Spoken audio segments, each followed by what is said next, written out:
imperiyasi Britaniya orollarini istilo qilganida, orol janubida Kelt va Brit qabilalari, shimolida esa hozirgi Irlandiya va Shotlandiya hududida Skot va Pikt qabilalari yashar edi. Sizga tushunarliroq bo'lishi uchun quyidagi ma'lumotga e'tibor qaratamiz. Bugungi kunda ham Buyuk Britaniya qirolligi 4 ta davlatdan tashkil topgan, ya'ni ular Angliya, Shotlandiya, Uels va Shimoliy Irlandiyadir. Rim imperiyasiga varvarlar hujumi kuchaya boshlagach, Rim legionlari 407-yilda Britaniyani tashlab ortga, ya'ni Italiyaga qaytib ketishadi. Ularning ortidan qolgan rimliklar ham Yevropaga keta boshlaydi. Shu tariqa Britaniya orollaridagi Kelt aholisi o'z holicha qoldirildi. Ayni paytda shimoldan Pikt va Skot qabilalari ham Keltlar davlatiga hujum qila boshladi. Piktlardan himoyalanish uchun mahalliy britlar, ya'ni Kelt qabilalari ilk marotaba germanlarning Yut, Angl va Saks qabilalaridan yollanma drujinalarni taklif etadi. Esingizda bo'lsa, german qabilalari bu paytda Yevropaning turli hududlarida istilochilik urushlarini olib borayotgan edi. Bu qabilalar Germaniyaning shimoli va Yutlandiya yarim orolida yashardi. Shu o'rinda eslab o'tamiz, drujina bu ko'ngillilardan iborat harbiy bo'linma bo'lib, ushbu bo'linma bir necha o'ndan bir necha yuztagacha jangchini birlashtira olishi mumkin. Britlarning taklifiga ko'ra, germanlar dastlab 3 ta kemada kelishadi, lekin ko'p o'tmay ularning ortidan ko'plab qabiladoshlari ham yo'lga chiqadi. Germanlarning keltlardan tobora ko'proq to'lov talab qilishi, doimiy isyonlari, mamlakatni talashlari va tahdidlari esa kuchayib boradi. Yutlar 5-asrning o'rtalarida Kent viloyatini bosib oladi. Ularning ortidan esa angl-sakslar ham keltlarga hujum boshlaydi. Qattiq qarshilik bo'lmaganidan mamlakatni istilo qilishga kirishadi. Angl-sakslar mahalliy aholining bir qismini qirib tashlab, ayrimlarini qullik asoratiga soladi. Shaharlar katta talofat ko'radi. Majusiy germanlar ibodatxona va monastirlarni talab yondirib yuborishadi. Istilo dahshatidan ko'pgina keltlar qit'aga, ya'ni Yevropaning Fransiya hududidagi Armorika viloyatiga ko'chib o'tishadi.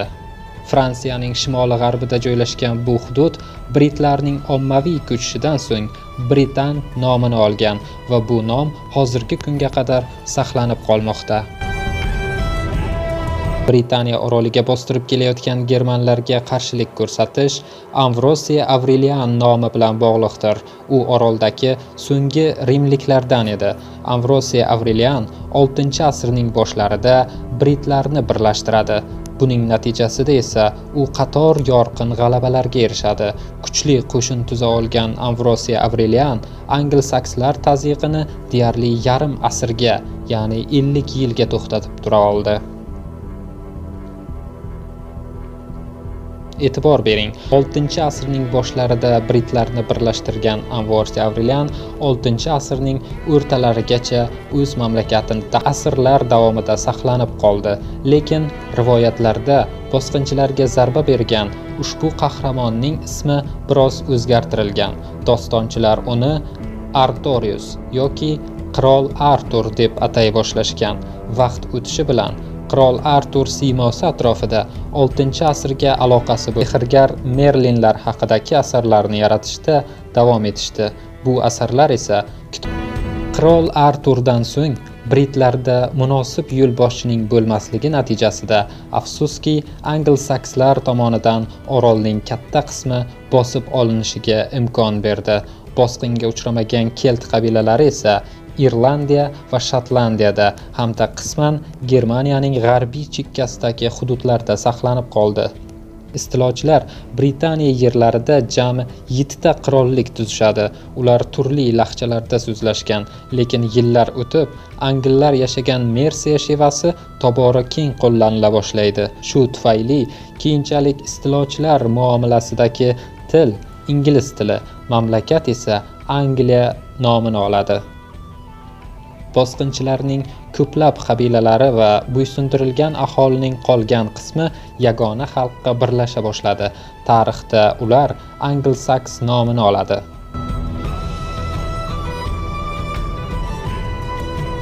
Norvegiya yoki Daniya sohilidan yo'lga chiqqan kemalar Britaniya orollariga bir necha kun ichida suzib borishi mumkin edi. Zamondoshlarining yozishicha, shu sababdan ham daniyaliklar har yili Angliyaga hujum qilib, xalqning mol-mulkini talashgan. Xattotlik san'ati markazlari bo'lgan Irland monastirlari normandlar tomonidan yondirib yuborilgan. Ichki nizolardan zaiflashgan Anglo-Saks qirolliklari istilochilarni qaytara olmagan.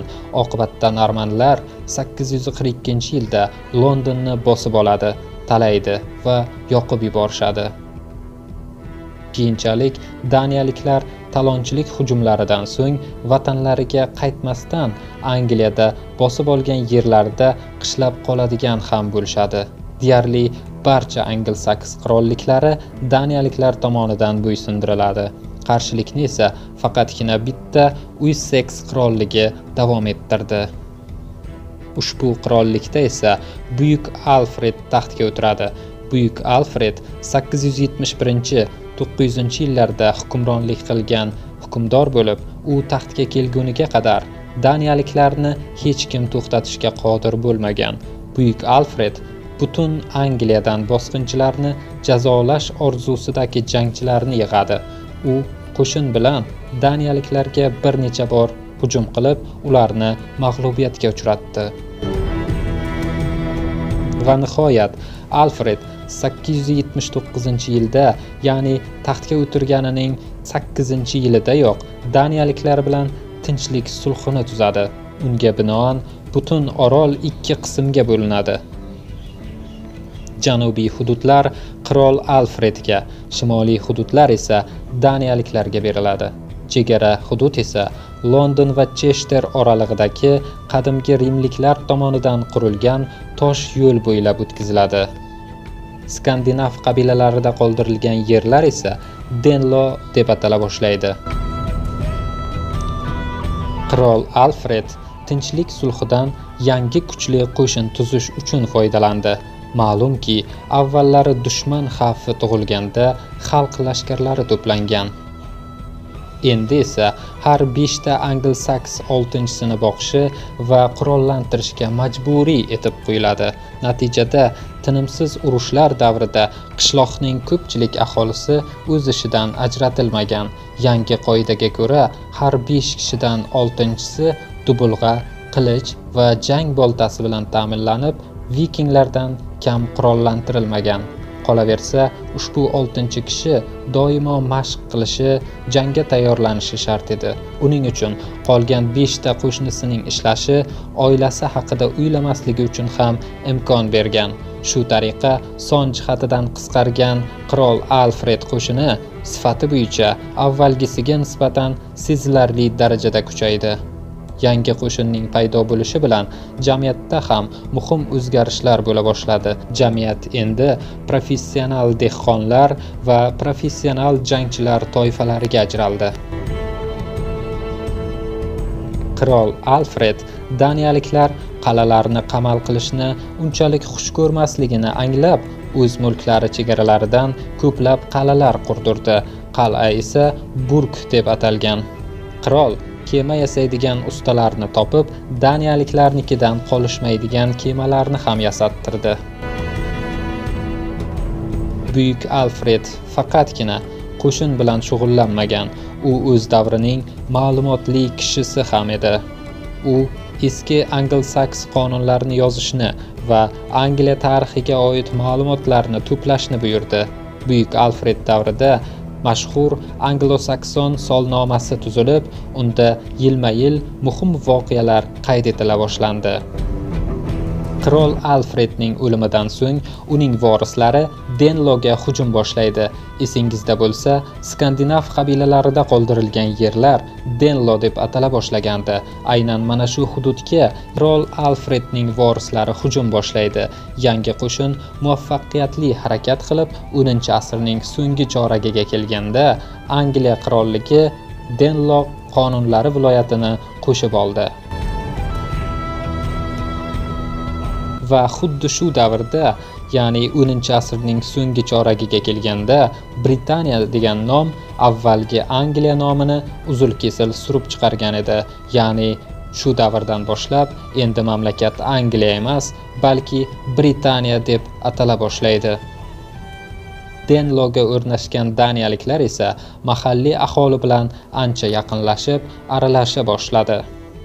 Keyinchalik Angliyada yana ichki nizolar boshlanib, davlat zaiflasha boshladi. Ayni paytda Daniya qirolligi Angliyaga hujum qilgan avvalgi vikinglarga nisbatan ham xavfliroq raqibga aylanadi. Angliya qirolligi bu paytga kelganda ichki nizolardan batamom zaiflashib qoladi. Daniya qiroli esa 11-asrning boshlariga kelganda ingliz sohiliga o'z qo'shinini tushirdi. Va urush uzoq cho'zilmadi.